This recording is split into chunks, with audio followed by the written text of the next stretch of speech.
And there are many people that justify eating animals because they think animal products are tasty.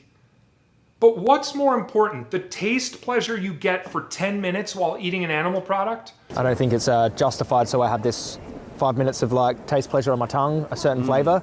All for a few minutes of taste pleasure when we sit down to eat a piece of meat. Is 5 minutes of our taste pleasure really worth the life of like thousands of others over the course of a year? Are allowed to do what we do to animals because we enjoy how they taste. We're saying that the 15 minutes or so of sensory pleasure that we get from consuming them. And if you think of fleeting taste pleasure that lasts about 3 minutes in your mouth, so that you can have 5 minutes of taste pleasure in your mouth. For nothing more than a 5-minute taste pleasure. Because, 5 minutes of sensory pleasure. You just have to value an animal's life more than your 5-minute meal and your taste pleasure. For a minute or two of taste pleasure. For 15 minutes of sensory pleasure on our end. Yeah. For something, a fleeting 5-minute taste pleasure, yeah. And it was 15 minutes of taste pleasure, and then you pooped it out, and that was it for that animal. yeah. A few moments of taste pleasure. To them, it's their entire life. All we need to do is pick up the soy milk. Life is higher than the taste pleasure that you get for 15 minutes of eating. Then 5 minutes of your taste pleasure.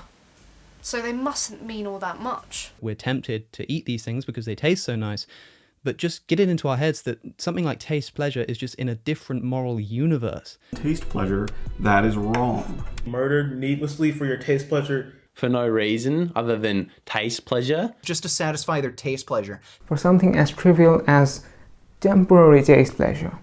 That they're bred into existence just for human taste pleasure.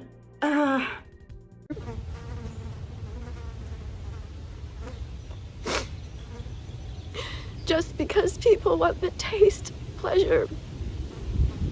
Talking good old barbecue. Low and slow.